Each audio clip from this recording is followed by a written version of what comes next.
Okay, everyone. Welcome. Welcome to the 10-year anniversary of the New School Economic Review. We're very excited to have Professor Ben Fine here, all the way from SOAS in London, and Anwar Sheikh, our own professor from the economics department. And we also have our dean from the New School for Social Research to make the introductions. But before I give the floor over to Will Milberg, I just want to say a few words about the New School Economic Review, which is the student-run journal of the economics department. We publish articles that original contributions to the economics discipline and also to worldly philosophy. We started 10 years ago, so this is our 10-year anniversary celebration, and Ben Fine actually had an article in the very first issue of the journal, so we're excited to have him here to celebrate with us. We also have a reception afterwards where we can keep discussing economics or anything that you're interested in. We also have an issue of the journal here. You can grab it here or upstairs afterwards if you want. This was our anniversary year, but it was also a special year for other reasons. It was a year of firsts, so this is the first time we have the journal in print. It's never been in print before. It's actually going online right now as well, so if you go on newschooljournal.com, you'll also find the PDF. It was also the first time we got a Facebook page, and the first time we got a Twitter account, and you can actually follow. We're live tweeting right now, and you can follow the conversation on hashtag NSER10year. So we encourage you to join in. So this volume, the anniversary volume, is called Past, Present, Future. And this is because we take stock of the present, and we look to the past, and we also discuss the future vision of New School economics. It has student contributions and contributions from professors. It also actually transcribes the whole student colloquium that we organized last year, which was called The State of Worldly Philosophy at the New School in 2014. And here we had our professors from the New School and also alumni discussing the New School's role in heterodox economics in the past and in the present and like future visions of the New School. We also have a special section in this journal that is in honor of the humbug production function paper of Anwar Sheikh, which broke ground 4 decades ago, and it's still very influential in heterodox economics. I'd like to thank the editors of this volume, Mike Isaacson, Ian Howland, Alexandria Eisenbarth, and Abid Khan, back there. Abid Khan, sorry. And we're also very grateful to the reviewers. I don't know if we have any of them here. But they have done like an amazing job. The good thing about if you submit a paper to this journal, the reviewers, who are all alumni of the economics department at the New School, who now work in academia, they actually take a lot of time and effort to go through your paper and give you very valuable feedback. So on that note, actually, we also have a call for papers in this journal, and the deadline is February 20th. So we encourage all of you to think about contributing. We believe every student's work has potential to break new ground, and it deserves a wider audience. So this is where NSER can help. If you have any questions about the submission process, you can look in the back page here, call for papers, or also talk to me or one of the other editors afterwards. We're also very happy to have Randall Ray here, who also contributed to the honoring Anwar Sheikh's humbug production function paper in this journal. Yeah, and before I end, I have to say that this event would not have been possible without financial support from the University Student Senate and the economics department. So we're very grateful for that. Yeah, I think I'll give the floor to Dean Milberg.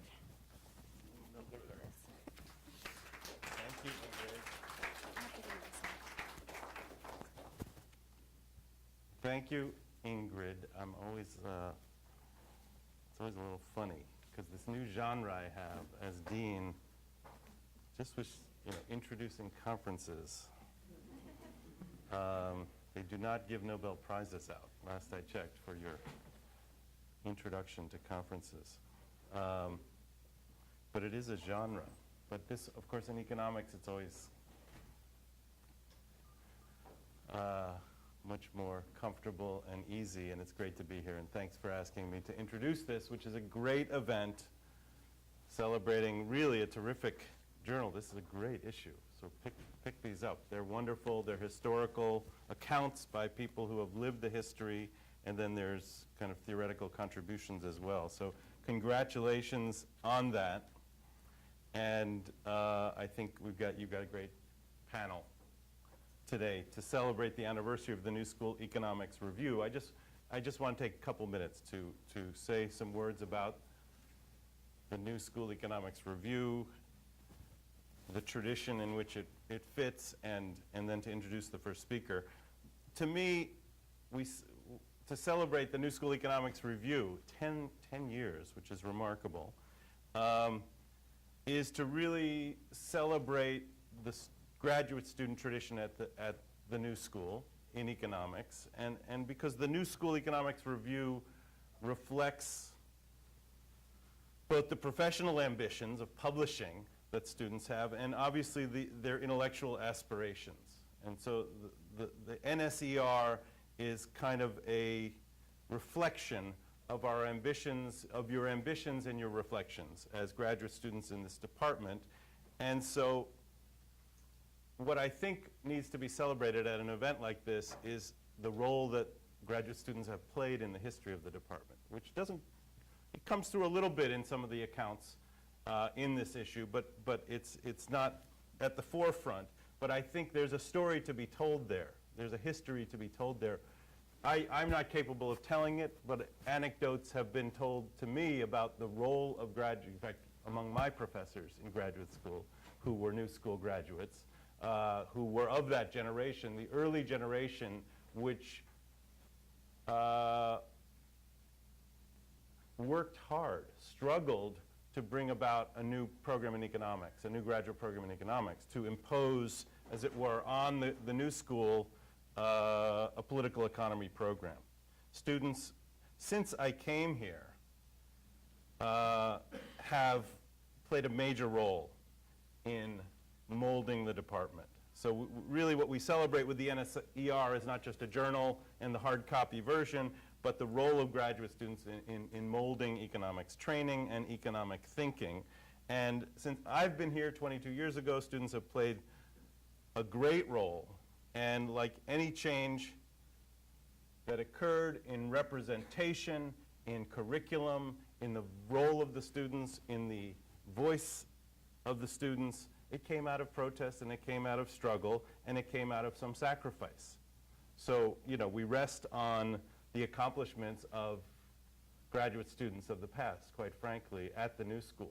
And that's important to keep in mind because we sometimes take it for granted, the accomplishments that the graduate students have had within the political economy program here. The shift to the political economy program, if I understand the history correctly, and I'm not sure I have facts right, really occurred with student organizing in the 1960s and 1970s. And this brought radical economics to the center of the curriculum. It brought the hiring of Marxist and neo-Marxist professors. And then when Keynes became viewed as unorthodox, it led to the hiring of post-Keynesian professors. It involved the representation of students in departmental decision-making. So these are all things that we take for granted, but which were real struggles by graduate students in previous decades. And the students have accomplished an enormous amount here. And I would say, and you don't need me to say it, now dean, now member of the administration, don't get complacent. Continue to push. So we've learned a lot from Marx. We've learned a lot from Koletsky. We learn a lot from Keynes. But the world changes too. And we need to keep pushing the faculty, the administration, to expand the intellectual scope of what we learn in the class and what we study and what we research. We need to understand such obvious things as racial and gender inequality better, to be able to theorize them in ways that make sense today. We need to understand the modern corporation, which is different from what it was in the day of the emergence of the political economy program in the 1970s. We need to understand the role of the state in a much more nuanced way than we have traditionally. And what about the economy of cities? What about the fiscal failures that we see throughout advanced industrialized countries, Detroit being an example, about regions. What about the economics of religious fundamentalism, which we see around us, or of electoral politics, so important in the United States? And what about economic history? We do not have an economic historian on our faculty. It's amazing. I just got off the phone with a young man from Johannesburg. He has a bachelor's degree from Oxford, an MA from the Institute for Social Studies in The Hague, and he works for the South African Treasury, and he's interested in non-orthodox economics. So he phoned me up, he knew a friend of mine, and he's interested in urban economic crisis, urban economic problems. From the orthodox explanation doesn't do it for him. So we went through that conversation that I've been through as a professor here, and have gotten better at having, I guess, since I got here, which is, you know, he says to me, my advisors, my friends say go to an elite institution. That's what you should do for your career. My heart tells me I should go study radical political economy, alternatives to the mainstream explanation. I need an alternative. What should I do? He's clearly got the pedigree to get an elite economics degree the way most of the people in this room do. But he's going to apply to the New School, right? So the heart tells him to try the New School. And so a 30-minute conversation, and he's going to be applying for the fall. So congratulations on 10 years of the New School for Economic Review, 50 years of seeking ways to embrace academic rigor while keeping true to your heart. Keep listening to your heart. Don't get complacent. Today's first speaker is actually a great example of what I'm trying to portray here. Someone heavily influenced by radical economics, by Marxian economics, but who has continued to question, continued to push the boundaries of the scope of knowledge to seek answers beyond Marx and Kautsky or Keynes, and to ask questions which cannot be answered by narrow interpretations of those canonical texts and require going outside of them. And so it seems like a very appropriate 2015 opening lecture for the New School Economics Review. Ben Fine is professor of economics at University of London, SOAS, School of Oriental and African Studies, and he has a PhD from London School of Economics. He is, of course, most famous for his work on Marx, on Marxian economics, on imperialism, but he has ventured far afield. Social capital, women's employment, consumption, South African political economy, and the world of food. This is someone who is always testing the boundaries of these otherwise unorthodox traditions that we value so highly here, and we're very lucky to have him. So welcome, Ben Fine.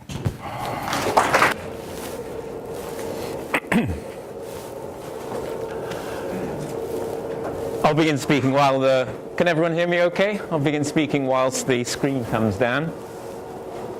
I want to begin by saying how delighted I am to be here. I have particularly fond memories of the article that I wrote for the first edition of the journal, primarily because of the backstory, which I hope you can look back and read, and it gave me the opportunity to tell this backstory, and it is about my relations with the World Bank, and might say something about both the World Bank and me, but more about the World Bank than me. It was a very kind introduction, particularly suggesting that I stretch the boundaries of what I do.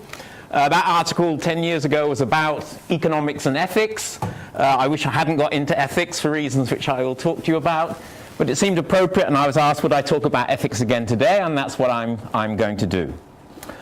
I'm going to begin though, I should also say, as I get older, I get more nervous as a speaker, and I have a very heavily prepared text here, so I hope it doesn't come across too formally.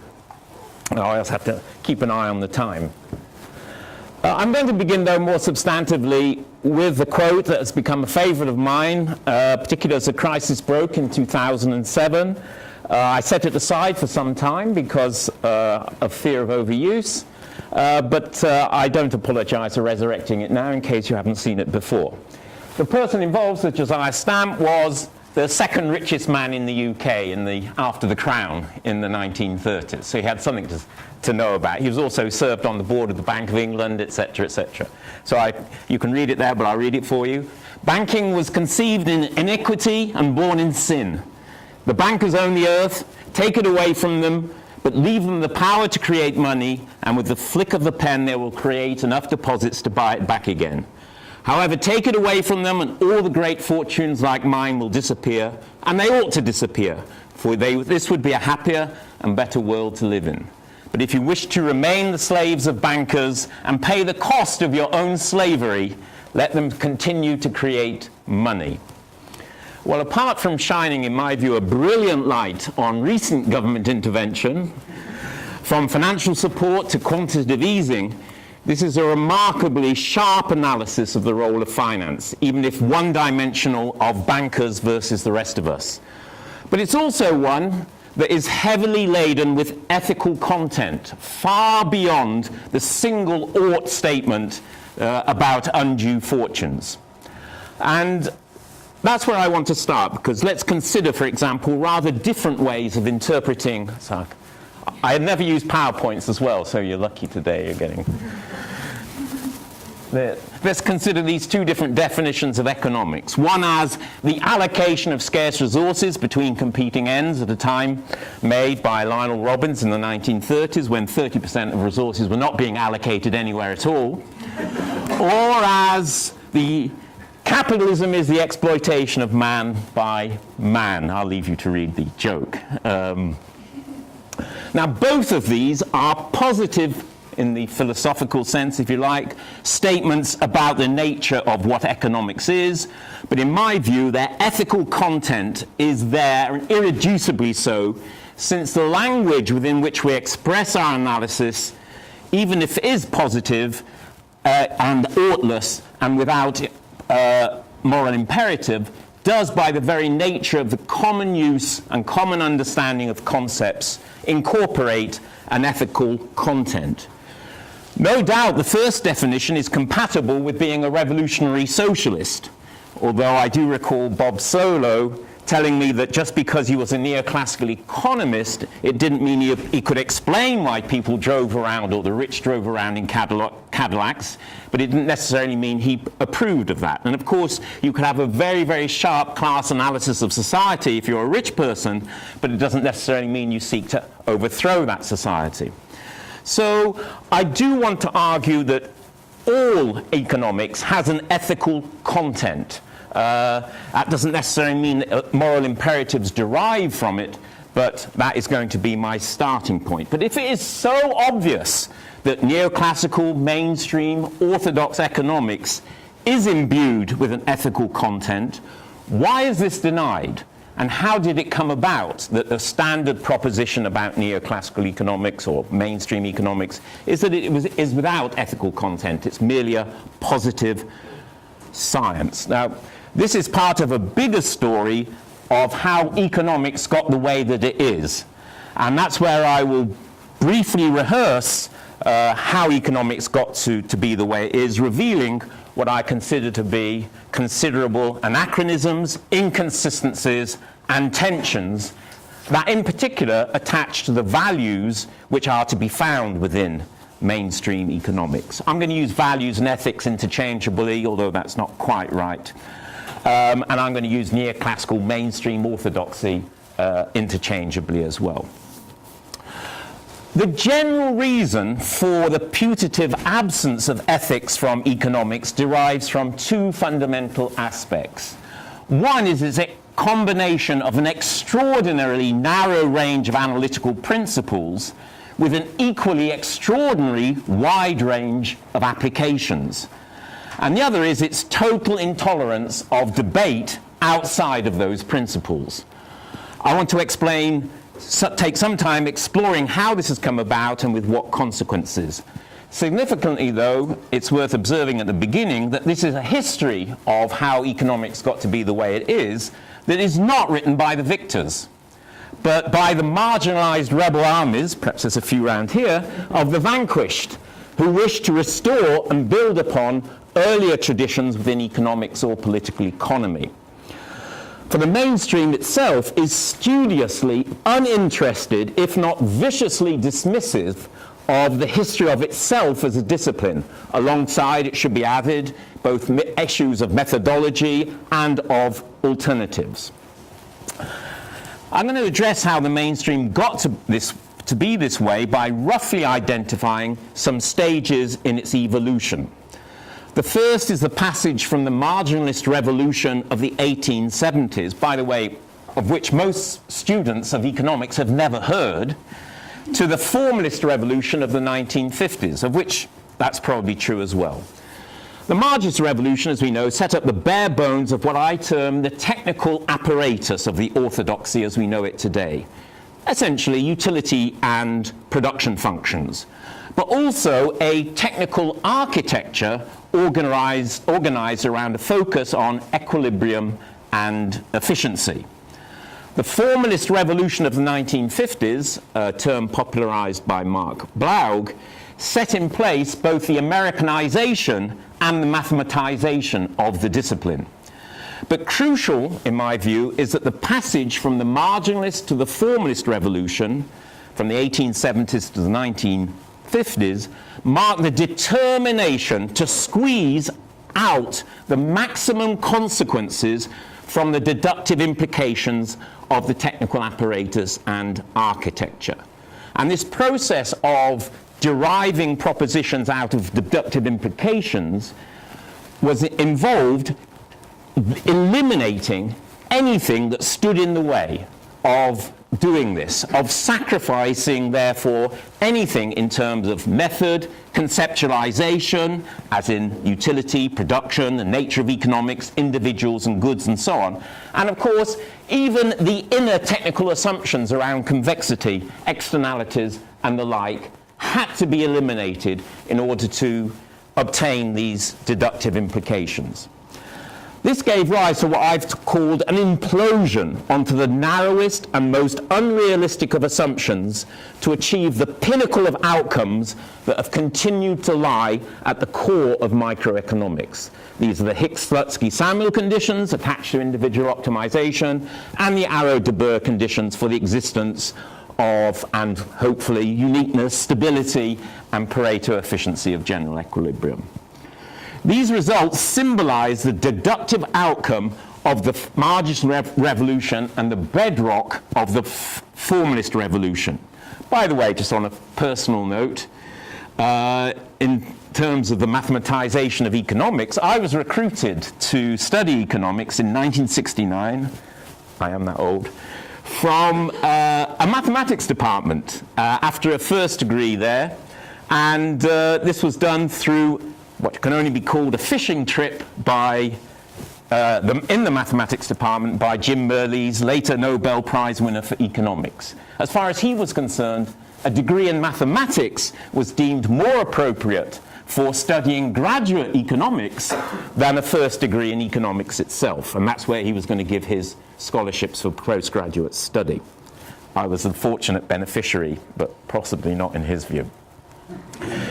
Equally important, though, is that this technical exercise in implosion upon technique, as it took place in the 1930s, was only seen to constitute a very small part of economics, even only a very small part of individual economic behavior itself. And it was complemented most obviously by the emergence of Keynesian macroeconomics and continuing traditions in applied economics, with old institutional economics, for example, including economic history, remaining very, very strong in the United States.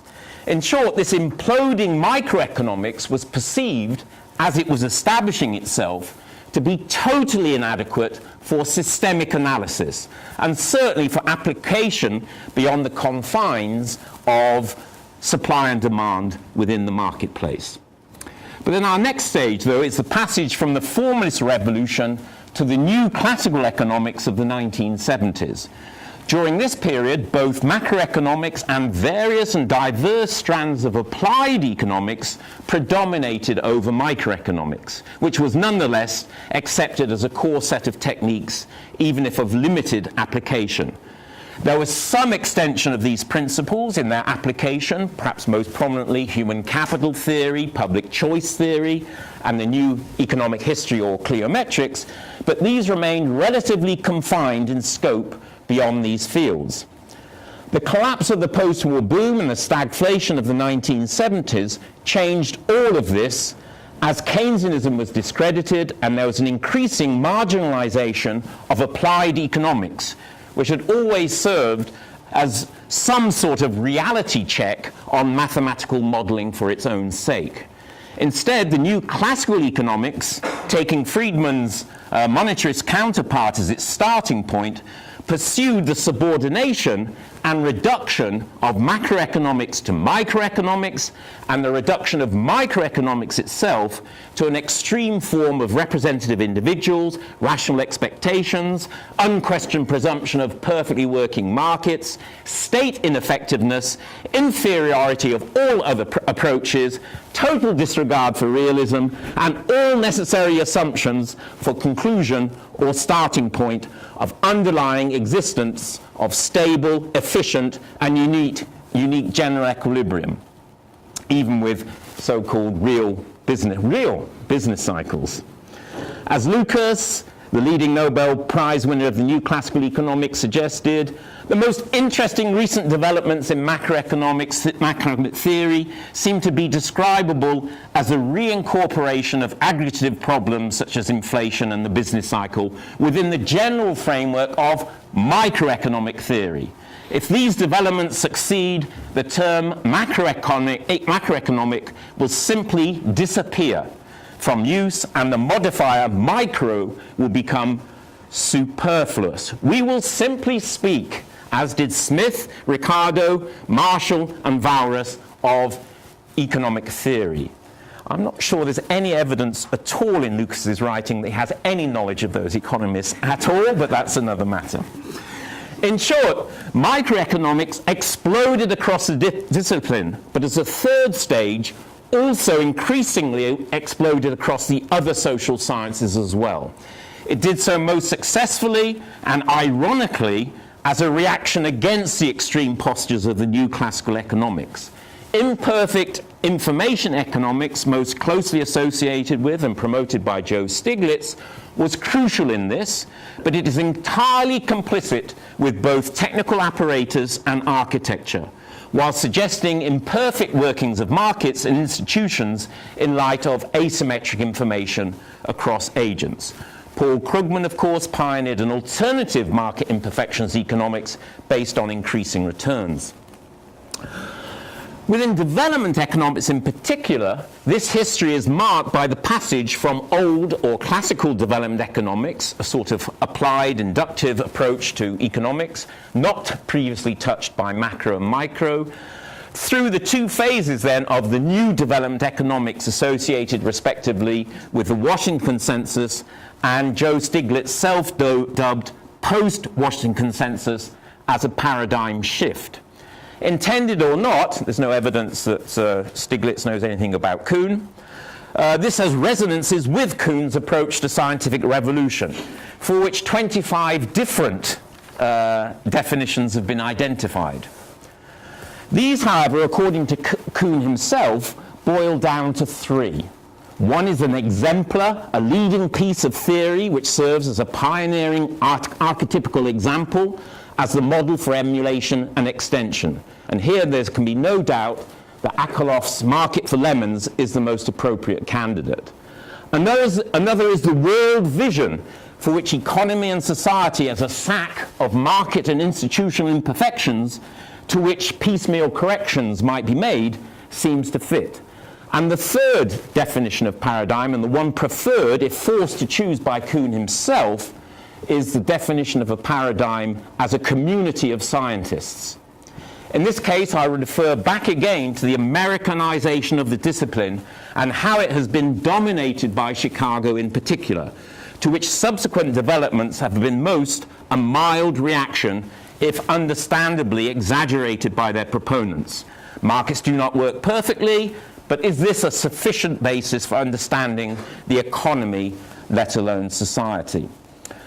As a polemical exercise, this is a few years ago now, in 2010, I consulted the website of the University of Chicago, and there is the claim there of connections of 25 laureates in economics out of a total of 64. This is telling you something about the dominance of Chicago of our discipline. Compared, for example, if we want to do comparative study here, just 3 for literature, 16 in chemistry, not bad, but this is 108 years for Nobel Prizes in general, as opposed to the 40 years of economics. For peace, there is just 1 Nobel Prize in Chicago. Do you know who that is? Barack Obama. And as we're on the criteria, they claim responsibility for him. As we're on the criteria, it is, of course, widely acknowledged that Elinor Ostrom is the first woman to receive the award, although a political scientist, not an economist. Otherwise, 60% of the economists who have received the Nobel Prize have been of US origin. And only 4 laureates by birth or naturalization have come from outside the United States or Western Europe. Arthur Lewis, Kantorovich, Amartya Sen, and Robert Mundell, with corresponding implications for the racial composition of our discipline in terms of influences upon its thought. But now I want to argue we're in the latest stages of economics evolution, one that precedes the current global crisis and is independent of it, although most revealing of what has gone before. For Lucas, at the time that he became president of the American Economic Association in 2003, he could claim, as before, my thesis in this lecture is that the macroeconomics in this original sense, as microeconomics, has succeeded. Its central problem of depression prevention has been solved for all practical purposes and has in fact been solved for many decades. Such views remain in Chicago even after the crisis, the response to which has been along the lines that if there is a gap between the theory and the real world, the problem must be with the real world. For consider Eugene Farmer, leading and continuing proponent of the efficient market hypothesis, with over 250,000 downloads of his academic papers. He continues to deny that bubbles exist, or even to know what they are, but is modest enough to confess, we don't know what causes recessions. Now, I'm not a macroeconomist, so I don't feel bad about that. This has, however, to be set against the previous view of Lucas from the same school that macroeconomics is superfluous. This has led the leading econometrician Angus Deaton to suggest economics has become like evolution, where what people think is well predicted by their political ideology. It is not fanciful to imagine school boards in Texas legislating against the teaching of Keynesian economics. In Chicago, they don't need the legislation. But of course, as already suggested, realism of such economics has long been criticized. Again, let's go back to Bob Solow, who put it in front of the US House Committee in terms of the macroeconomic thinking and policy over the neoliberal period. An interesting question remains as to why the macroeconomics profession led itself down this particular garden path. Indeed, as an old-style neoclassical Keynesian, Solow has put it more amusingly in response to the dominance of neoliberal economics and policymaking and its extraordinary esoteric development of mathematical and statistical technique at the expense of realism. Suppose someone sits down there where you are sitting right now and announces to me that he is Napoleon Bonaparte.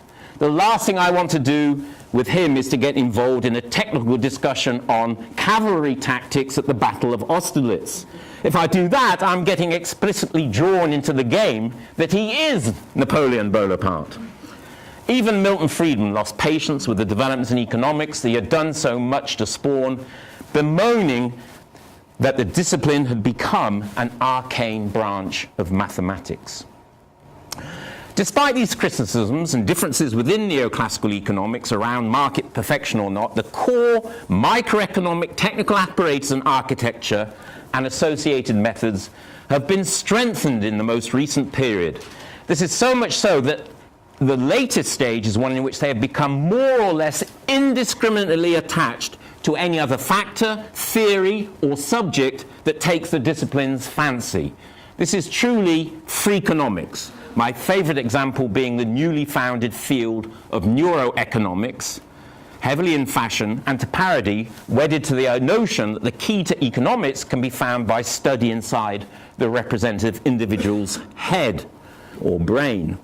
I'm not going to go through all of this, but what I want to argue is that so secure is the mainstream in its technical apparatus and technical architecture that it has become promiscuously, if universally, able to draw upon whatever it likes. Now, of course, this indiscriminate application of what I call TA squared, technical apparatus and architecture, is conducive to the familiar jokes about economists. The Nobel Prize winner opening the can of beans on a desert island by assuming he always has a tin opener. The economist searching for keys under the lamppost, even though they were not lost there in the first place. And the TA squared is like giving a toy hammer to a child who then proceeds to treat everything as if it were a nail. The only development to which I'm now pointing is that the economist has been given the entire tool shed and has set about rewriting the entirety of social sciences with the plumber's monkey wrench and the like, with as little or less success than the monkey on a typewriter has with the works of Shakespeare. But what I want to argue, this is indicative of an extraordinary inner strength and confidence of mainstream. Let me through. I'm an economist. I can explain anything and everything. Freakonomics gone crazy. But by the same token, this ranging of economics across other areas does expose itself to its own conceptual, methodological, and other weaknesses. I think I'm a bit short of time, so I'm jumping ahead here. But let me get on to my theme of today, which is ethics in particular. I have to confess, as I did already, I'm not personally keen on the field of ethics as a field of study, especially if pursued abstractly at the level of principle. I sort of feel it's a bit like art and culture. I have some knowledge, I'm not quite sure what it is. I know what I like, I know what I don't like, but I'm not sure I can put that all together very coherently. What motivates my antipathy to ethics and economics, apart from sibling rivalry with my brother who's a philosopher, is that I can actually pinfight from the type of argument I encountered when reviewing a book by Jerry Cohen on justice and equity. Here we have to deal with whether an inequality of sight caused by the random dropping of eyeballs from a tree into empty eye sockets would be a disadvantage or an advantage that should or should not be compensated if not ethically justified. I do not deny that ethical insights might be gained from such exercises, but they are not of interest to me to pursue, either for their intellectual rewards or possibly for their strategic purpose in power of persuasion. But the situation with mainstream economics is different, to return from the implosion that I talked about last time. It's surely uncontroversial, at least as reflected in Lionel Robbins' definition, that economics is supposedly ethical free. And if I go to my next slide, this is taken from someone called Evansky. This tells you there's a lot of zeros there. When do the words ethics and the like appear in the main economics journals? This is not to say that ethics has not been brought back into economics, in which Amartya Sen, my erstwhile PhD supervisor, is obviously the most prominent. His work has evolved to incorporate entitlements, capabilities, development, and freedom. But as his work has evolved to do so, he has ploughed what has been a parallel path compared to mainstream economics, although it would appear as if Piketty has changed that a little bit in terms of restoring interest in inequality. A classic contribution in the earlier interest in inequality was made by Tony Atkinson, and he suggested that the way in which we should judge different distributions of income should be used by adding them up and multiplying them by the factor or putting them to the exponent epsilon, with epsilon reflecting an inequality aversion. More aversion to inequality, the lower is epsilon. In my own work, I actually pointed out that this process could be generalized, as you'll see from below. By going through an axiomatic approach, it's possible to show that a more general measurement of inequality is given by the second formula there, where the BI reflect, instead of intrapersonal measures of inequality, the more income I get, how much is that worth to society, is to measure interpersonal comparisons. The bigger BI is, the more individual I is said to contribute to our overall social utility. So what? Well, the results are equivalent in the sense that offering higher or lower weights for intrapersonal inequality and interpersonal inequality are formally equivalent to one another. I'm not sure, I can tell I'm losing people here.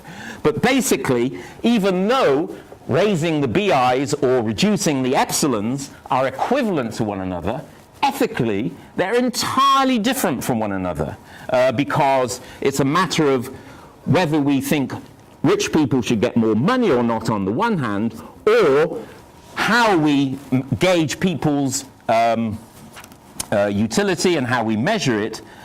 And in order to do this and to give any specification to the beta or the epsilon, we have to say something about how did they get their income? What is their capacity for pleasure?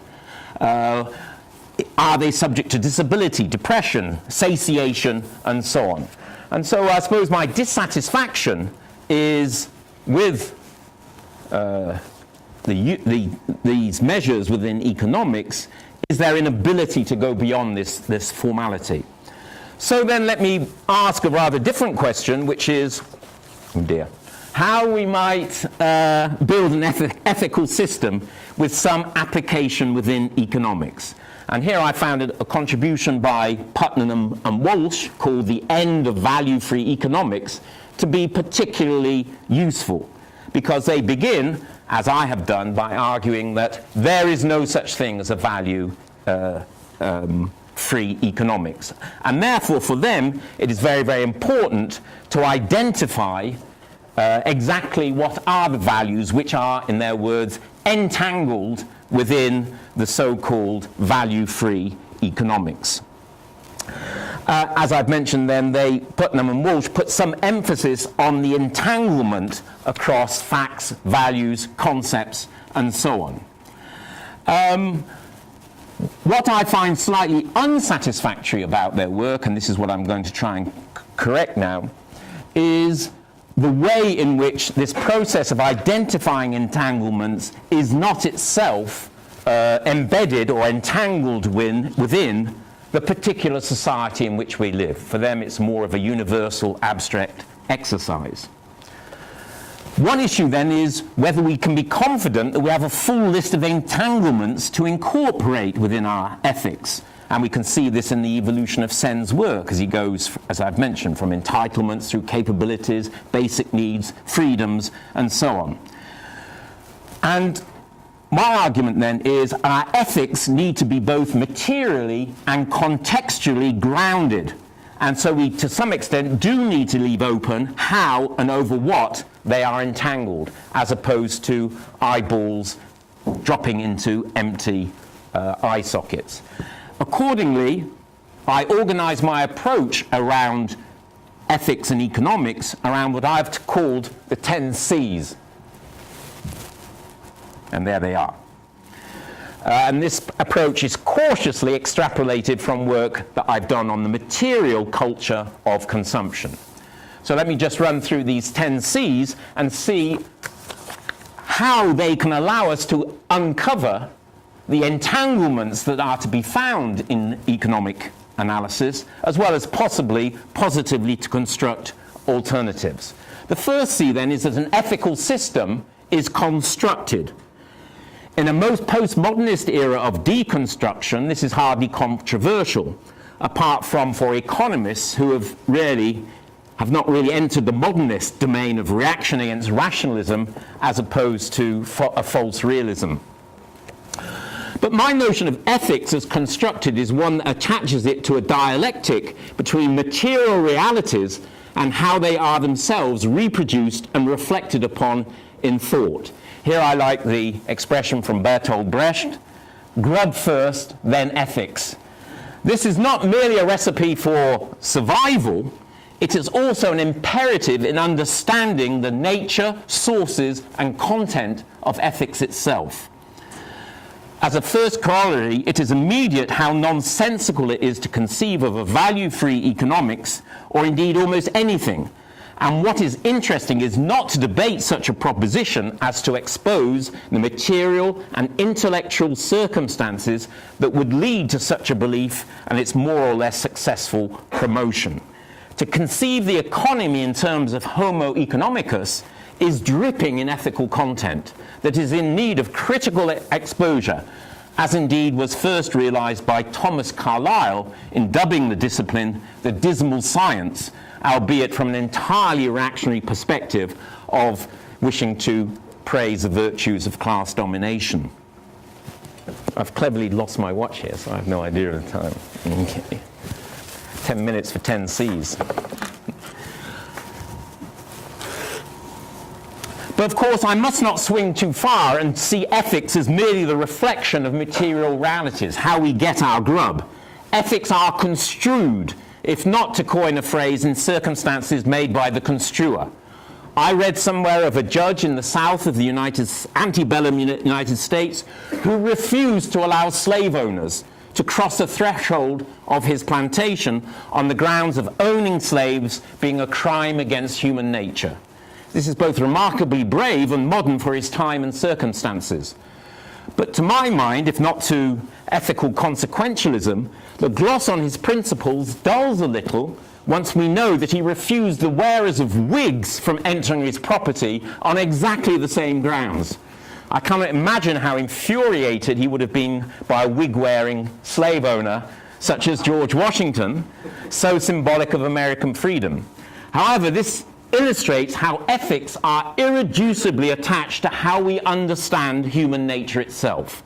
And this is open to interpretation with different meanings and emphasis, presumably one for today in which slave owning and wig wearing are not some sort of equivalent crime against our species.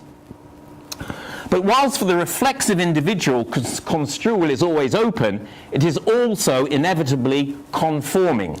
By this I do not mean that it is necessarily rigidly determined to be orthodox, however that itself might be determined.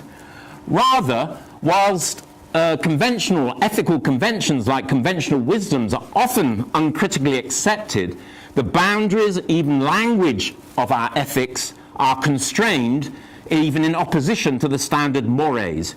Do you or do you not accept the Pareto efficiency criteria, for example, carries with it an extraordinarily heavy load of analytical and ethical baggage. This is what I mean by conformity in terms of where we're allowed to go with our agreements, with our understandings. And in particular, the conformity of ethics of economics is heavily, if by no means exclusively, attached to commodification.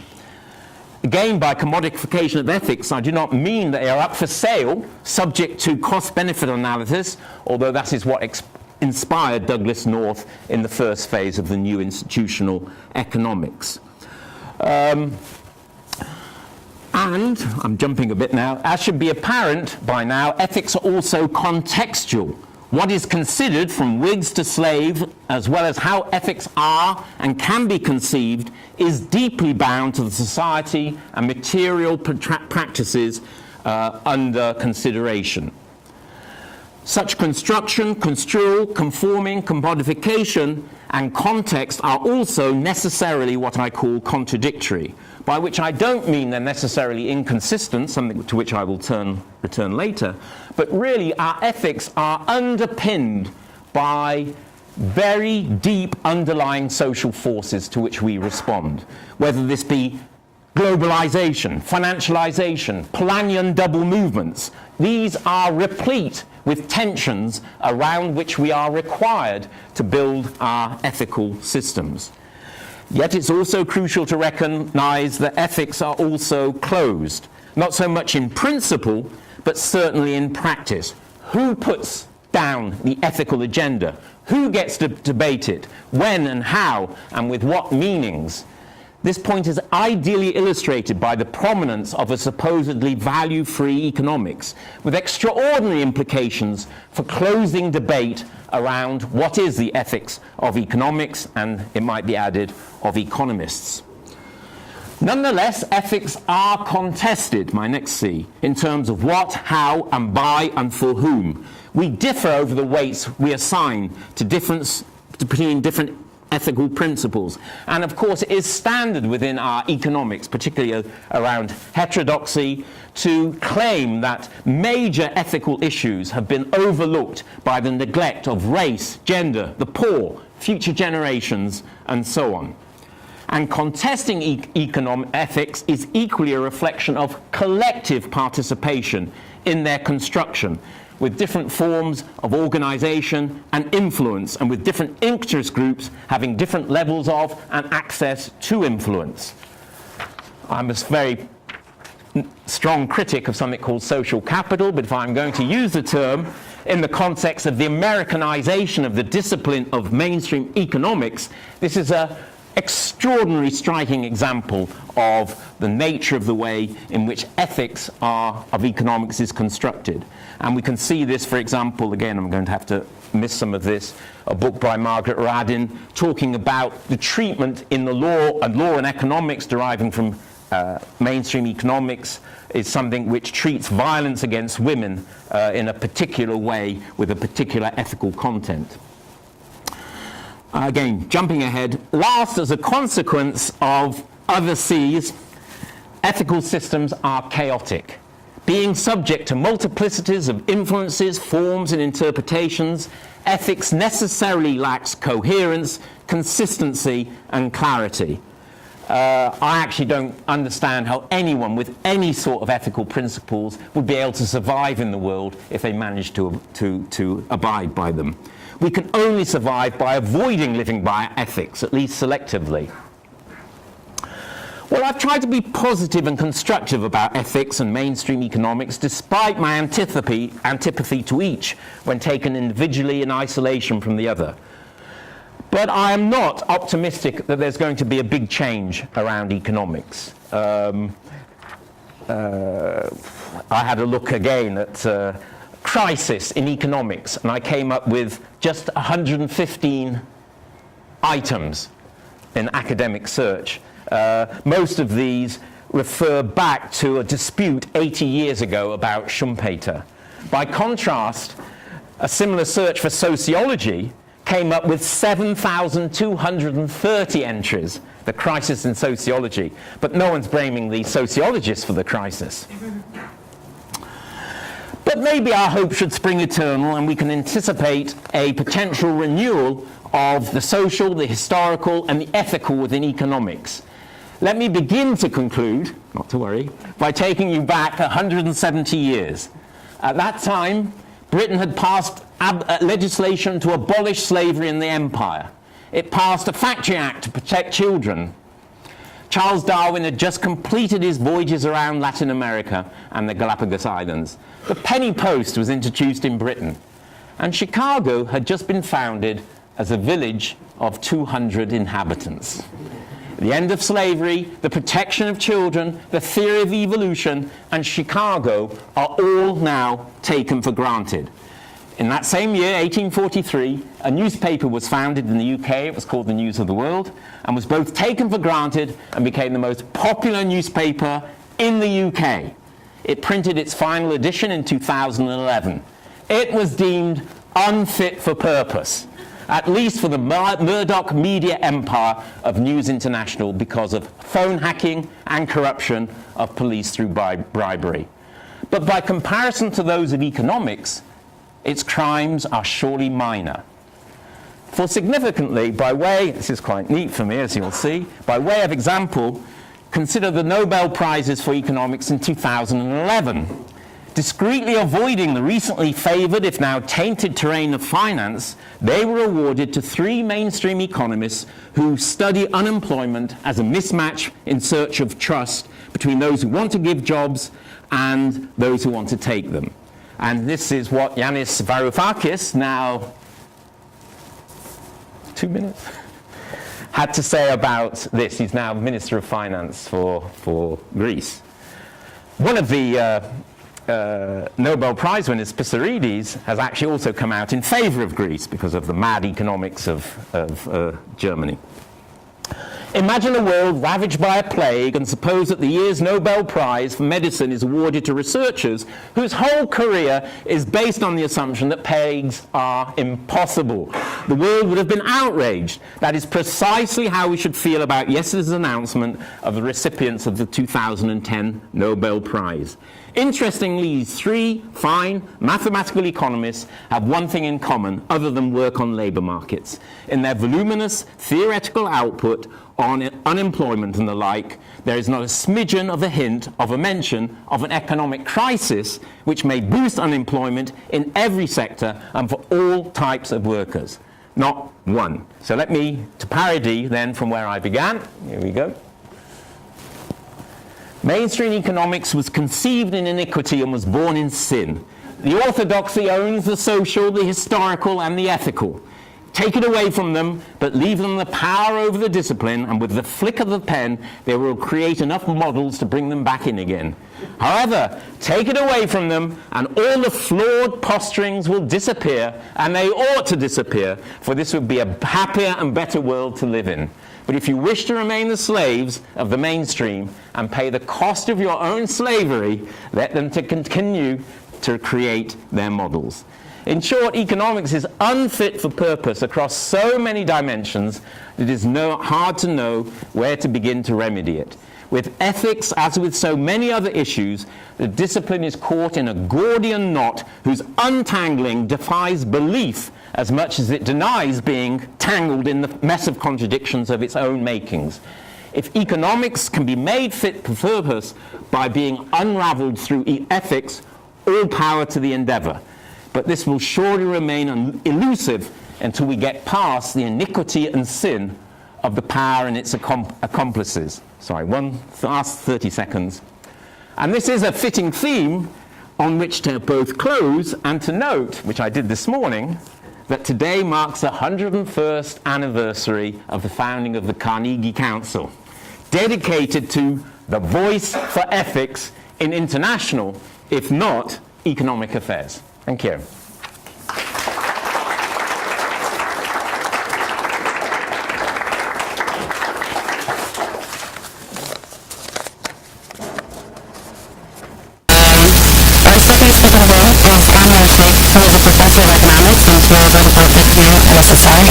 He is one of the leading heterodox economists, recognized most recently by Cambridge University Press in the second volume of Eminent Economists.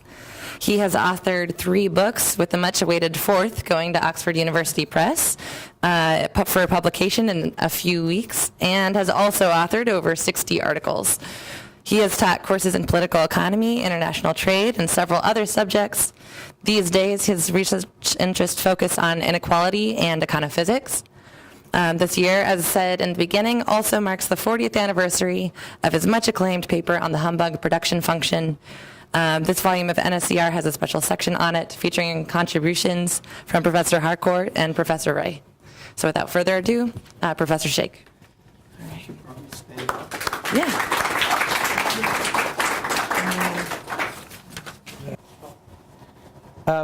First of all, let me thank the students for the ESU for this event and for the 10 years of work to produce this journal. I have lived most of my life banging my head against the stone wall of orthodoxy, and the only thing that has kept me from simply falling into a faint from concussions has been the tremendous pleasure it is to work with students who, like we ourselves in our early age, care enough about the discipline and enough about the world to fight it. And it can be changed. We had some impact in our generation, and we are still alive to tell those stories, and hopefully the next generation will be able to do what Ben was talking about at the end, which is to really overthrow the empire of economics, which is now constructed in a very different way than it was in our time. I want to say just one word about how I wrote the humbug production function. I stumbled into economics because I met someone at a cocktail party who said, you know, you should do economics. So I said, okay. I applied to Columbia, but I didn't have any background in economics, so I had to take some courses, and then I got into the department. And through a series of events, I ran into Joan Robinson, who became kind of my idol. I used to say in that age that I would like to be like Joan Robinson when I grow up, because she was such an incredible figure. And she one day said to me, you know, I've just come from Samuelson and MIT, and they admit that it's theoretically not feasible, but they say it works empirically. So why don't you look into it? So I said, okay. And that's how I ended up writing the humbug production function. And it was my supervisor, Ron Finley, who said, go ahead, do it. I was taking his seminar.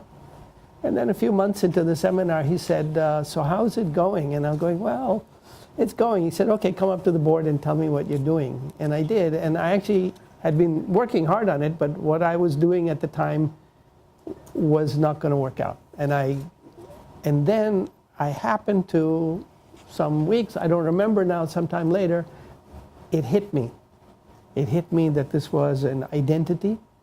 And that's not my idea, really. It came from a paper by Amit Bhatturi, who wrote a little paper on the Cambridge Capital controversy, in which he showed that the accounting identity could give rise to properties that the economists were talking about. And when I saw that, and I saw a paper by Herbert Simon, who had done something similar for cross-sectional economics, cross-sectional production functions, it gradually came to me, and I thought, well, I'll illustrate it with some words. Now, you know, I'm pretty sure that you couldn't get published if you use the word bullshit, so I had to use another word. And I remember, coming from a colonial past, that the English loved the word humbug, and it was sort of a natural part of my vocabulary, because I remember my grandfather and my parents, my father saying, this is all, he's just a big humbug. And so that's how that article came about. Now, and I have every 10 years written an article on it, only by request, because I decided early on that if I pursued this path, I would become a barnacle on the ship of neoclassical economics. And I would have to then write critique after critique of whatever they were doing. And so I decided from the start that though my supervisor and some people at Columbia thought that was a cute article, that's their exact word, I did not want to build my intellectual future on it, so I just abandoned it. I left it behind. And about 10 years later, I got a request to write it for the Palgrave, an essay, so I did. And then that was apparently attacked quite severely. Palgrave was actually attacked for including all these kinds of things, especially that kind of stuff. And then 10 years later, I was asked to do it for a journal, and then 10 years later, I was asked to do it for a symposium like this. So I never look at it except once in a while when these occasions come up, and I think it is kind of cute. So,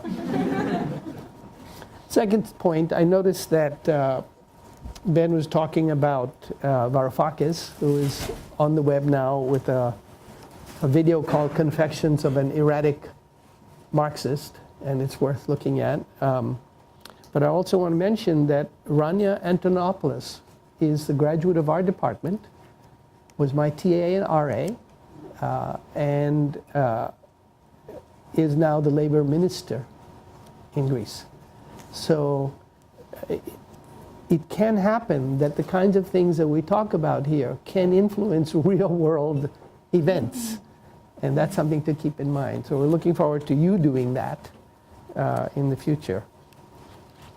Now, I want to talk about economics because I consider myself an economist. And I consider orthodox economics to be a kind of perversion of an earlier and much better grounded school, which I call, broadly speaking, classical economics, but it's not strictly because it's Smith, Ricardo, Marx, Malthus, Mill, and so Marx could be viewed as anti-classical, but you can see clearly how much he borrows in part as his critique.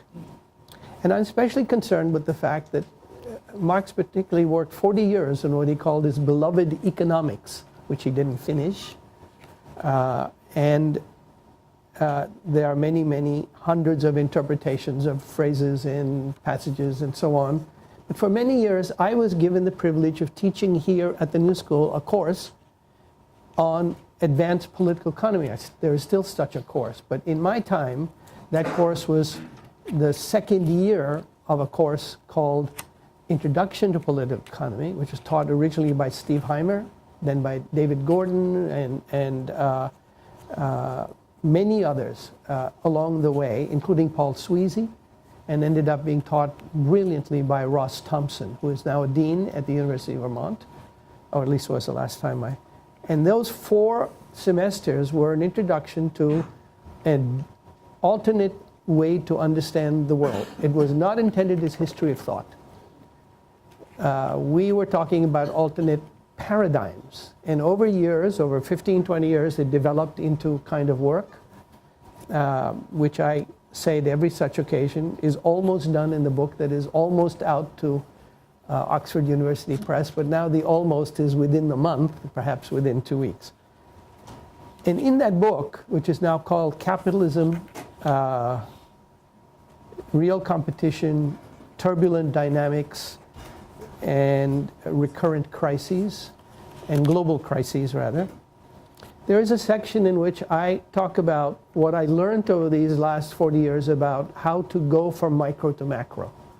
And I want to bring this up because I completely agree with what Ben said about the way micro is constructed. But for the same reason that I stopped working on critiques of economics, I also stopped working on critiques of micro. I was interested from the very beginning in how to create a way to understand the economic micro patterns we see without having to rely in any way whatsoever on rational choice, rational expectations, perfect competition, or any of those things. And in effect, my book is an attempt to show you can go from micro to macro without once uttering those words except with a sneer attached. So the first point I want to make is that in the classical tradition, there is a tremendous asymmetry between the theory of the firm and the theory of the consumer. And the asymmetry comes about because profit-making firms are regulated by overriding imperatives that come from competition itself. For instance, the mobility of buyers leads to the turbulent equalization of prices, so that prices of the same good cannot be arbitrarily different, though they don't need to be identical. They must be clustered because customers will move away if the price is too high, and they will cluster towards those where it's low. So that's the first. We call this the law of one price in neoclassical economics, but it's actually the law of the limited price range. The same thing, mobility of workers leads to the turbulent equalization of wages. And if you think about that, that's not that the wages will be equalized, it's that there'll be the process of going towards higher wages will create opportunity where people leave and reduce the wage where they come. And from this, I believe you can derive the kind of evidence we find about, that Piketty and Yakovenko are seeing about the exponential structure of wages in capitalist economies. Thirdly, the mobility of capital leads towards a turbulent equalization of profit rates. That is to say, where profit rates are high, capital comes in and competition reduces the profit rate. Where they're low, the absence of some supply raises the price and profit rate, and that leads to a kind of turbulent equalization. You can derive from this things like the theory of stock prices, the theory of interest rates, the theory of exchange rates, the theory of relative prices, a comparison to post-Keynesian economics. All of that is in the book. A lot of it, maybe 50%, is empirical evidence. But here's an important point. These mechanisms override preference structures. For instance, it's possible to show, as I do in the book, that the rate of return on the stock market, which is the change in the price plus the dividend divided by the original price. It's the capital gains plus what you get from dividends divided by original investment, which is the price of the stock. That's standard measure. It's actually equal to the incremental profit rate in the corporate sector. And that equality comes about because if you can make more profit in the corporate sector, new capital flows there. But if you can make more profit in the stock market, new capital flows there. And these flows are pretty fast, by the way, in cases like the stock market. And so no matter how you and I choose to invest in the stock market, whatever the theories are, long and short and fundamentalists or day traders, it doesn't matter. Because these particular arbitrageurs, this particular set of representatives of capital, override that. If our behavior creates a difference, their behavior negates that difference. And that's why the classicals don't talk about the behavior, because they understand that the behavior is subordinate to these processes. Now, the last part is in the classical theory, in the classical approach, there's a selection mechanism. Firms that don't do well die. There's nothing that guarantees that you get a profit. You throw your money in, as Marx says, and then you try to fish it back out of circulation. But it may not want to get caught, in which case you're screwed because it doesn't come back. The circuit doesn't close. And for that reason, profits can be negative. If you look at the distribution of actual profits, a large number are negative in any moment of time. And firms can die out. So for the firm, there is an imperative that creates these properties independent of the intention of the firm. Doesn't matter if you're profit maximizing or you believe in that God has picked you out to be the original. It makes no difference to the system, because if you create these opportunities, others will come to take advantage of them. And if you don't, others will know not to follow you. So from that idea, the theory of competition comes from this idea, and it does not depend in any fundamental way on preference structures. And that's why. But for that same reason, the theory of consumer behavior is different. Because the theory of consumer behavior, consumer preferences are indeed shaped and structured by social context. Class, race, gender, ethnicity, beliefs, family, personal history, ethics, and everything else. And so when we deal with consumer behavior, we have faced with the fact that we must recognize that diversity is not only permitted as a theoretical understanding, but it is generated by the system itself. Because the firms, on the other hand, are always trying to create a new market and a new sense of taste and a new preference structure. Your clothes are too old, and your iPhone is at least a year and a half old and totally useless. And so you're constantly moving under those influences towards different structures. And there is no overriding market imperative. You do not get executed if you don't buy. Actually, you may not know this, but if you don't buy the latest iPhone, you will not be executed. And so the remnants of old and new can mix in without any difficulty, and the pressures come from the outside. So if this is true, then the interesting question, since the theory of competition in the classical tradition, my opinion, is very well developed, and I have several hundreds of pages just on that, maybe 600 pages on that with the empirical evidence and the theory.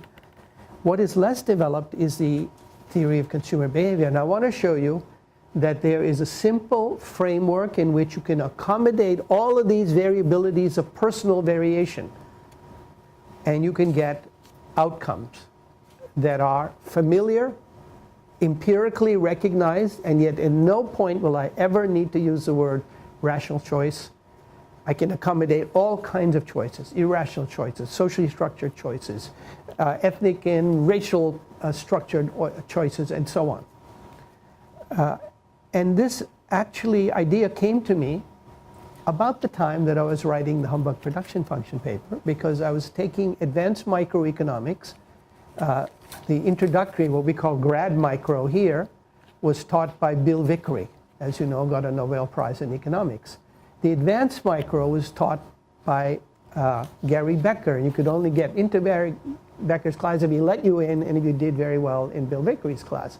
And there Gary Becker presented a paper which he had written, in which he provided the framework that I have adapted in some basic way, but the point is it's really his framework. So there was there in orthodox economics all along, and nobody used it except Becker. I know no other article that built on it, but I could be wrong about that. So the empirical issue is I want to show you that this framework can accommodate everything, because it's pretty much indifferent to the details, and yet you can derive all the observed laws of microeconomics. Demand and supply, downward sloping demand curves, income elasticities, Engels' law, and you can even derive the aggregate consumption function and investment functions from it. I'm going to just show you a little bit so that hopefully you will not necessarily buy the book, but at least you'll have to PDF it. And so the key point is that we recognize that interactions among heterogeneous agents whose behavior affects each other creates aggregate properties that we now call emergent properties. That's a very old name. It's about dialectics, and the whole is bigger than the sum of its parts. The whole is differently structured than the sum of its parts. But now we give it a different name. And that is sufficient to show that the structure is robustly indifferent to the details of the micro behavior. Why is this relevant? Lucas' critique says that macro is just a reflection of micro. In fact, the reflection of the intentions and behavior of a single representative agent that has this bizarre, hyper-rational, rational expectations, all that strange behavior is assumed in orthodox economics. But for that reason, since macro is a reflection of micro, any changes in the micro will be reflected in the macro, so the structure of macro cannot be taken as given.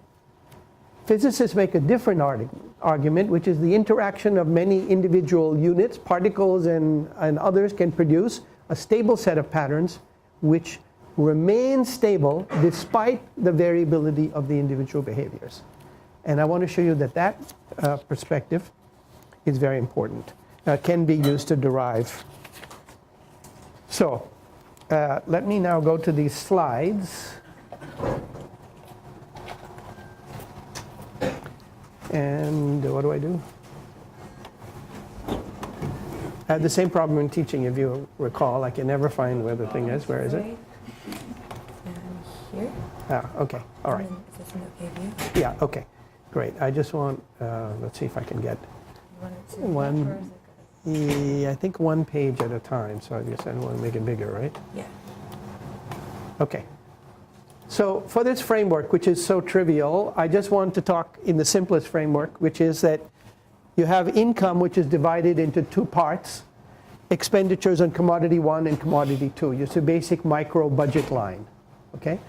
And I want to change it by adding something which I got also at Columbia, because at the same time I was taking Becker's course, I was taking courses on development economics, and there the whole point was that you cannot have a zero consumption level in both goods because you starve to death. So I thought, why don't I adapt this framework to allow one good to be a luxury good and the other to be a necessity. Now obviously you can do this in n dimensions, but you can't do the graph in n dimensions. So this is in 2 dimensions, and it's basically a microeconomic graph. So here's the point.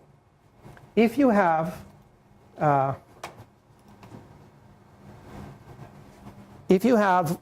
curve in which the vertical axis is a luxury good, x2, and the horizontal axis is a necessity, then in the horizontal axis has a minimum level, it's a minimum consumption of a necessity, and the feasible part of the budget line is that dark bold part.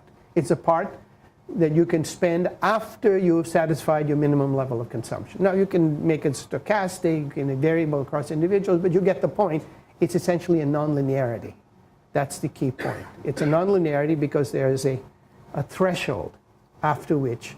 So it's the simplest way to modify a familiar thing. If anything about this is not clear, let me know. This is a straight budget line. And I'm going to assume that there is a complicated process whereby a mass of sufficiently large mass of people will have a distribution of choices, and that choice will have a mean, and that mean will put you on the point A, because this is the curve of the average individual, not representative, because the average cannot be a representative unless everybody is like the representative. So it's just the average. So I go across this room, I take your preferences, and I tally them up, and I say, okay, there is an average. There's no person who has this preference, but it's the average. Now, from this framework, it's pretty obvious that, and I'm going to skip the algebra of it, it's pretty simple, that if you raise the price of a good, so the price of good X1 is raised, then given the income Y, the P1 prime is higher, and the budget line will shift down. And given the stability of the distribution, and the assumption the distribution doesn't change dramatically because the price of an individual good changes, you're going to get a change which can be immediately translated into a downward sloping demand curve for the good whose price has gone up. Secondly, in this framework, it's obvious that if I shift the curve out, then you will buy more of each good, and in fact you'll buy more of the luxury good than the necessity, because the nonlinear constraint will make it that you'll spend more of your money on the necessity. That's also true from the shape of the curve. So you can easily transfer this into algebra, and you can derive the following things, which I'm going to, this paper is on my homepage. It's called, I think, Rethinking Micro, or Reconstructing Micro, or something like that. So you can find it. You can derive the price elasticity of necessary goods will be less than 1. It's a very famous empirical finding, but I have not made any reference to utility, rational choice, or anything like that.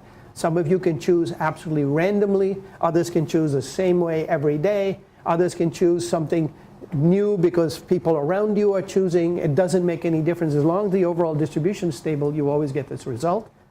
And you get a series also of cross-price elasticities, luxuries. And now, Engels' law, which is not the same Engels as the other one that we know in this department, is about the fact that as you change income, your expenditures shift in favor of luxury goods. It's obvious from this kind of diagram why that will be.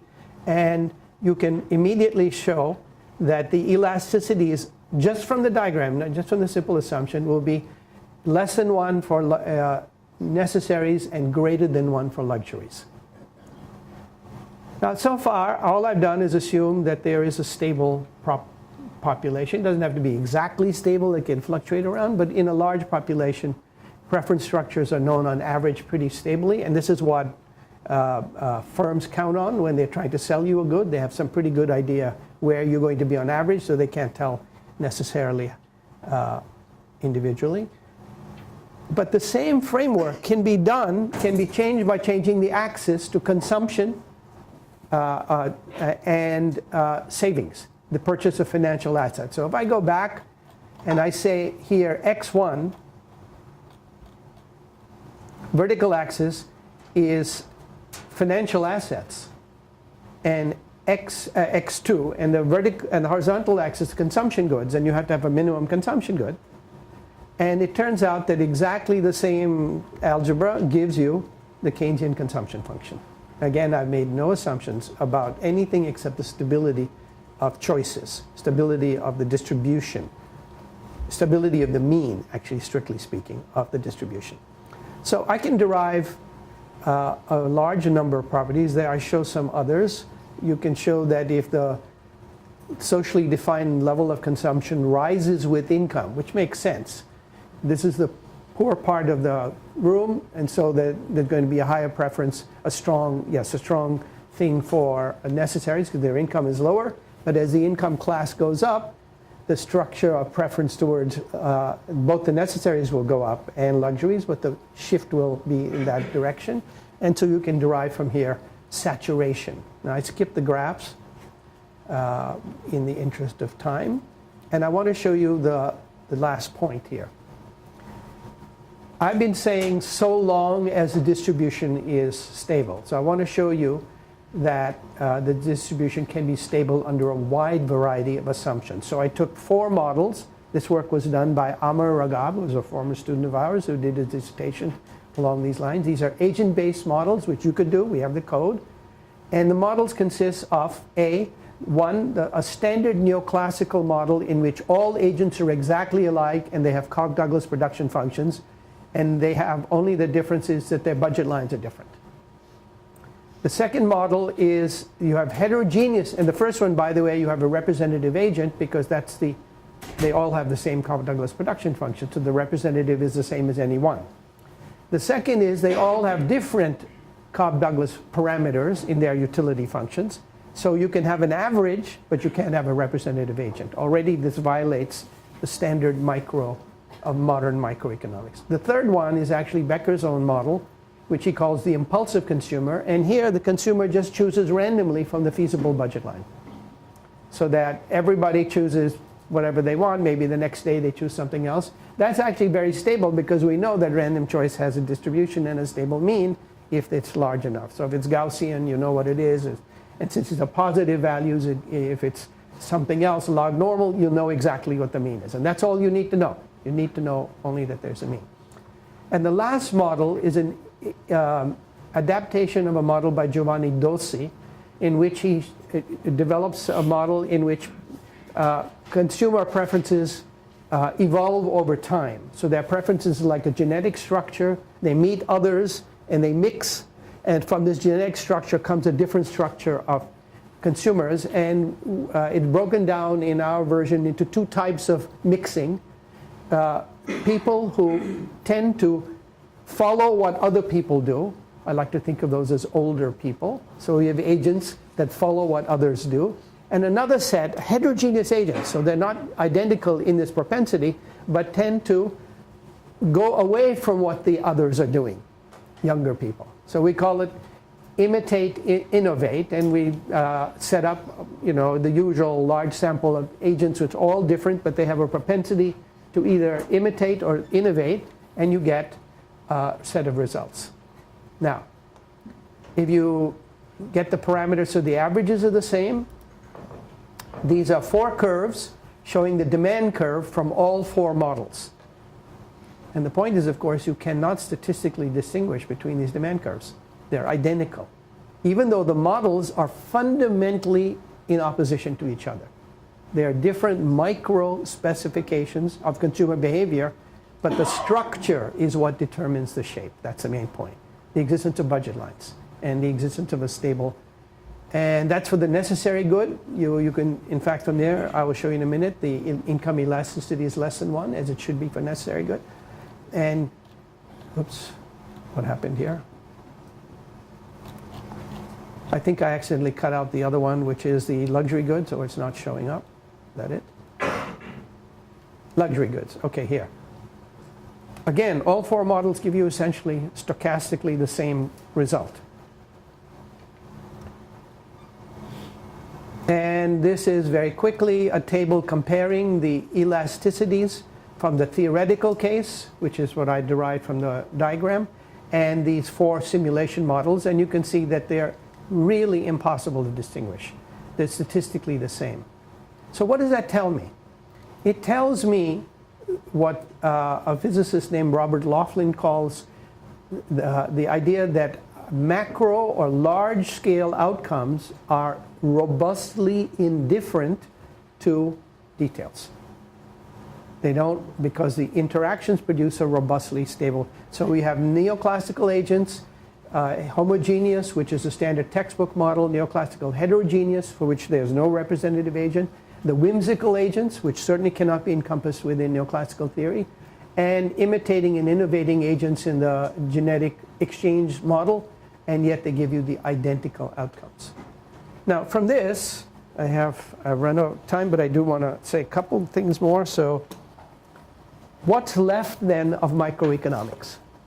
In my opinion, this allows us to integrate psychology, anthropology, behavioral economics, experimental economics into real microeconomics. There is room for a multitude of models, in fact, even a multitude of behaviors of individuals, because adding those up will give you this stable pattern. So you can therefore derive all the standard micro results in micro textbooks that actually refer to empirically grounded results without having to rely on any of their derivations. But what you lose, and to me this is not a loss, what you jettison is the notion that the markets are somehow optimal and efficient and that the outcomes are ideal.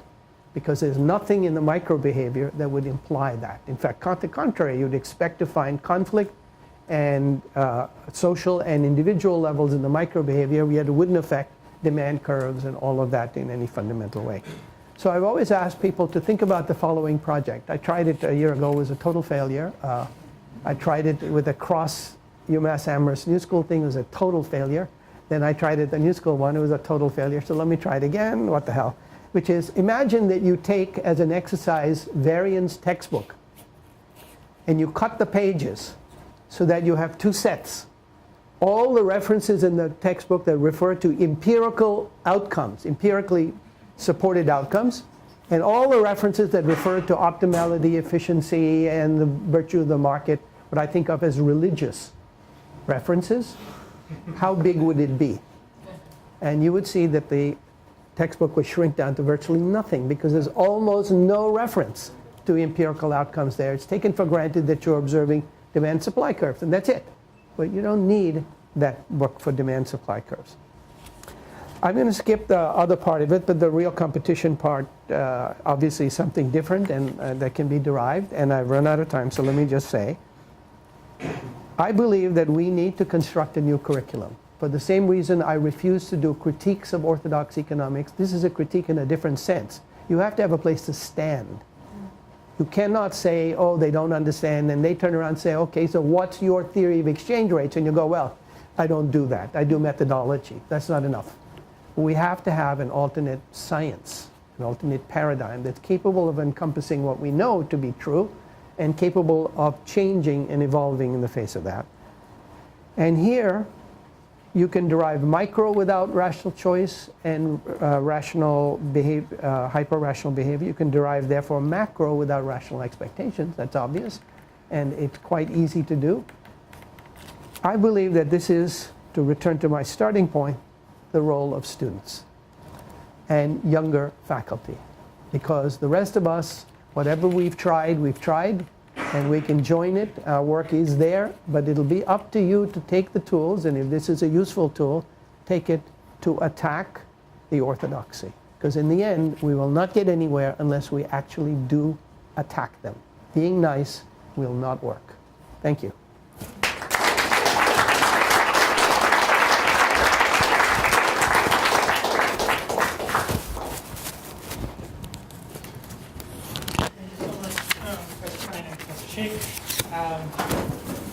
Trying to take your pictures.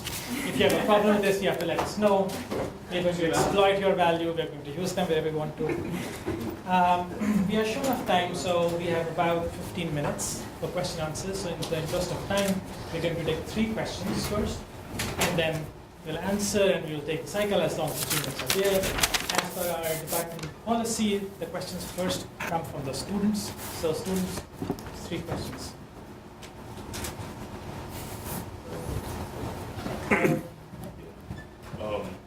Okay, so I guess it's addressed to both or anyone who wants to answer. I've been doing a lot of work lately, writing and thinking about policy, and what I've come to at least get the impression that policymakers expect a certain sort of output and certain sort of result from economists, that namely being like just technical output. They expect economics as a discipline to be a machine for data output. So the type of economics that I've seen here has been very rhetorically dense. It's been explicitly interdisciplinary. So if we're going to work in policy, like how would we get that approach in such a way that policymakers will be able to accept it, given they've been conditioned to expect a certain sort of dryness from these? Isabella? I have a question for Professor that's fine. If I understood you correctly, you concluded that economics is unfit for purpose, but then the question would be, what's the purpose, right? So if we take your Napoleon example, couldn't we argue that actually economics has been quite fit for its purpose? And then the next, like, a question related to that would be, what would be the purpose of heterodox economics within and beyond the discipline and the disciplining structures of economics? Brian? My question is actually for Professor Sheikh, and I mean, you talk about alternatives and having that answer to always the question, so what's the alternative? We get that not only in economics, but everywhere where heterodoxy exists. My question is, in economics, where do you feel are the theoretical frameworks that we can tackle more efficiently? I'm sorry, I missed that last part. Where? What are the theoretical frameworks that you believe are, I don't want to say the easiest, but that you feel nowadays are best to tackle given the social, political, economic situation that we live in? I was just wondering if you had any ideas. That's fine. Hopefully you'll be able to limit this in 5 minutes. Or less. Less, I hope. In terms of these are very good and very difficult questions, and I need to think about them, which I'm not allowed to do. But in terms of policy, one thing that is very, very striking to me is the extent to which most economics is useless for policy and is not deployed for policy. That doesn't mean it doesn't have a role to play. I'll tell just one story. Just after the crisis broke, the British Treasury organised a conference on, is Keynes still relevant? To which things were really serious because they asked me to speak as well as others. Virtual crisis, right? And there are 1,700 economists in the British civil service. And there were 200 of them in the audience, and I realized, all of them had only ever lived under neoliberalism. And the idea that they would have to have a conference about the relevance of Keynes. Anyway, the chief economist for the civil servants opened it, and he said, I've got two things to say. The first is, there is no economics that's being said to me that is of any use to me whatsoever in dealing with this crisis. That's the first thing he said. And the second thing is, whatever advice I give, I have to give it in the language of that economics. So I think that makes very, very clear something which I've argued across a number of different areas, that the relationship between scholarship, ideology, and policy and practice is not that it doesn't exist, but it's very shifting, and there is much inconsistency across time, place, and issue. And if you I suppose if we were to look at the influence, as I placed enormous emphasis on the rise of Chicago and its influence, if we look at the position of finance today, this is not in any way a mirror of the policy advice that comes out of efficient market hypotheses, etc. This is heavily underpinned by the state's intervention to promote finance. I mean, so I'm not sure whether I'm answering your question here, but what that says to me, I've done a lot of policy advice, none of which I think has ever been adopted, but it's useful for those who want radical policies until they get into power. Perhaps we'll see what happens with Syriza.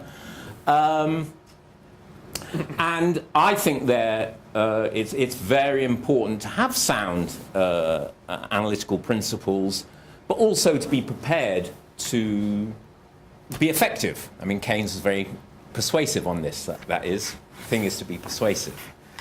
On the second question of is economics unfit for purpose, what I really had in mind was, by virtue of its own claims, and in particular the quotations I gave from Lucas, from Blanchard, published in the Economic Journal in 2008, the state of macroeconomics is good, and yet a total recant very soon afterwards.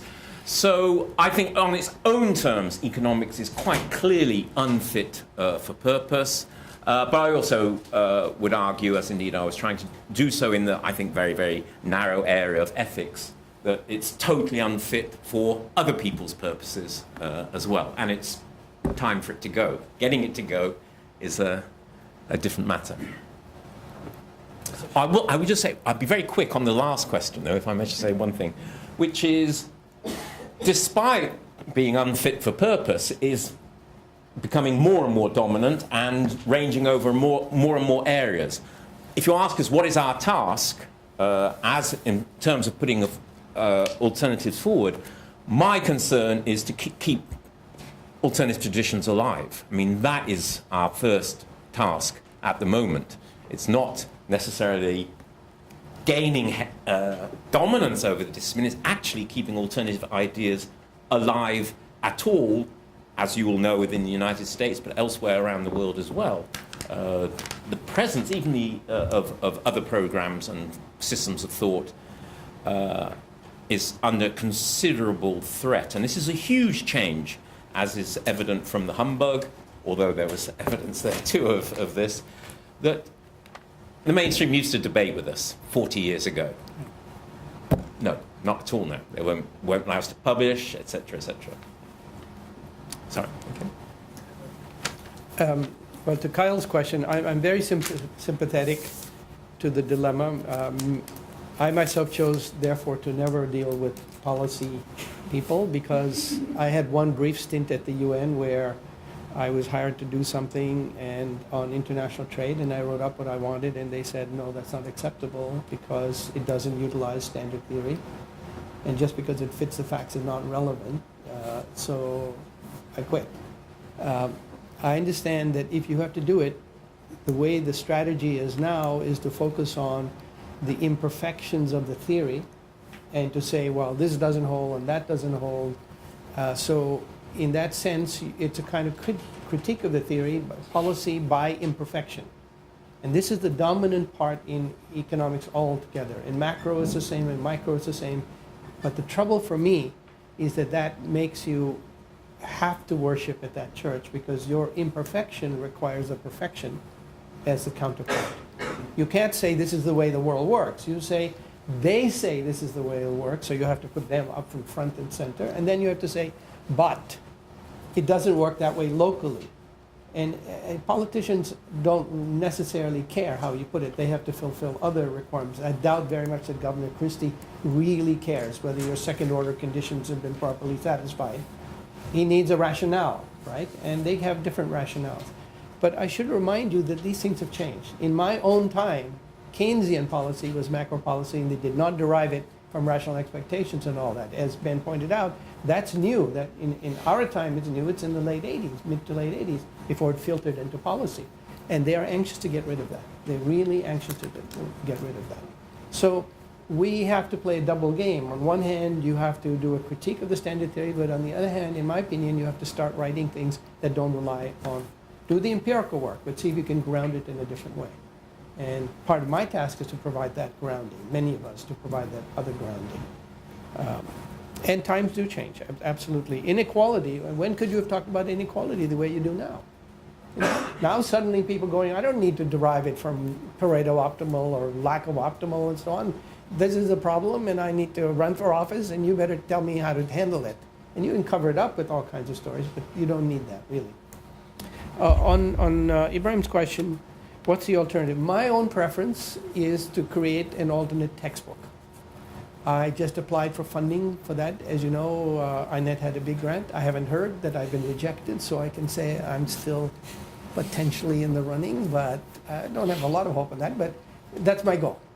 Because I believe that what is so influential is that we have to use textbooks. All of us, when we teach these courses, we have to refer to a textbook. And it's time for the textbooks to say, there used to be, in the olden days, when economics fell into a strange mood, these ideas. But that's long past because nobody believes that people actually behave that way. And we can do that. There's tons of evidence. And if we have the courage to do it and have a framework to put it in, then I think we have some possibility of making gains, because then people will begin to choose. And maybe they won't choose in the US, but they might choose in Greece. They might choose in China, you never know. And so, that's a pretty big market. So you don't know, and it's worth trying. Where to attack? Where not to attack? Micro is absurd in its theoretical construction. But the empirical evidence can be adapted in a different way. Macro is even worse now if you're talking about rational choice and rational expectations.